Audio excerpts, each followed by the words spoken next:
آج اس ویڈیو میں ہم بات کریں گے کہ آگے آنے والے دن کتنے زیادہ امپورٹنٹ ہیں اور ان دنوں کے بارے میں قرآن و حدیث میں کیا آیا ہے۔ کیا واقعتاً کوئی ایسا دن بھی ہے جس دن کا روزہ رکھنے سے 2 سال کے گناہ معاف ہو جاتے ہیں؟ تو ویڈیو کو آخر تک ضرور دیکھیں اور ایک بار کمنٹ میں الحمدللہ کہہ دیں۔ ہم انٹر ہو گئے ہیں ذو الحجہ کے شروع کے 10 دنوں میں، the most important 10 days of the year. یہ سال کا ایسا فیز ہے کہ جس کے 10 دن رمضان کے آخری 10 دنوں سے بھی کچھ معاملات میں زیادہ افضل ہوتے ہیں۔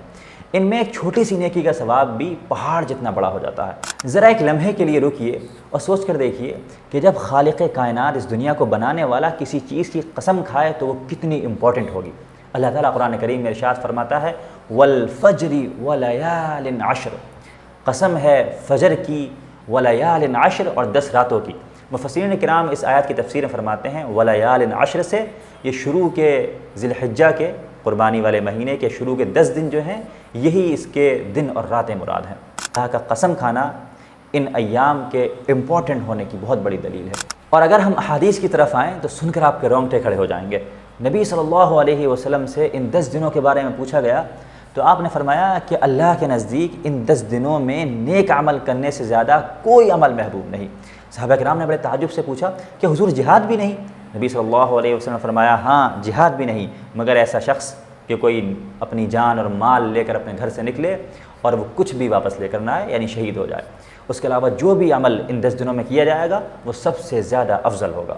Just imagine the reward. ان 10 دنوں میں آپ کی ایک تسبیح، ایک چھوٹا سا سبحان اللہ کہنا، الحمدللہ کہنا، یہ کتنا زیادہ پاورفل ہے۔ تو ایک بار ساتھ مل کر کہتے ہیں الحمدللہ۔ اب آتے ہیں اس سوال کی طرف جو مجھ سے اکثر پوچھا جاتا ہے، کیا واقعتاً کوئی ایسا دن بھی ہے جس کا روزہ رکھنے سے 2 سال گناہ معاف ہو جاتے ہیں؟ نبی صلی اللہ علیہ وسلم سے 9 ذی الحجہ یعنی بقرعید کا جو مہینہ ہے اس کی 9 تاریخ کے روزے کے بارے میں پوچھا گیا، یوم عرفہ کے روزے کے بارے میں آپ نے فرمایا کہ یہ ایسا روزہ ہے یکفر السنۃ الماضیۃ والباقیۃ، یہ پچھلے 1 سال اور اگلے آنے والے 1 سال گناہوں کو معاف کر دیتا ہے۔ سبحان اللہ، یعنی آپ کا 1 دن کا روزہ 2 سال کا کلین اپ ہے۔ تو ہمارا پورا فوکس 9 ذی الحجہ پر ہونا چاہیے۔ اس دن ہم روزہ رکھیں گے، استغفار کریں گے، اللہ کی بارگاہ میں اپنے گناہوں کو معاف کرائیں گے۔ یہ وہ دن ہے جس دن کے بارے میں مسلم شریف کی حدیث ہے، فرمایا گیا اللہ تبارک و تعالی جہنم سے لوگوں کو آزاد کرتا ہے، وہ سب سے زیادہ اسی دن میں آزاد کرتا ہے۔ سب سے زیادہ جہنم سے آزاد ہونے والے لوگ اسی دن میں آزاد ہوتے ہیں۔ ہمیں نہیں معلوم اگلا ذی الحجہ ہماری لائف میں آئے گا یا نہیں آئے گا، ہم زندہ ہوں گے یا مٹی کے نیچے دفن ہو چکے ہوں گے، لیکن آج جو سانسیں چل رہی ہیں اس کو غنیمت جانیں، یہ اللہ کا احسان ہے کہ اس نے ہمیں اپنی طرف پلٹنے کا ایک اور موقع دیا ہے۔ خدا را ان قیمتی لمحات کو فون اسکرولنگ کرتے ہوئے، فون میں ریلز دیکھتے ہوئے اور دنیا کے شور و غل میں ضائع نہ کر دیں۔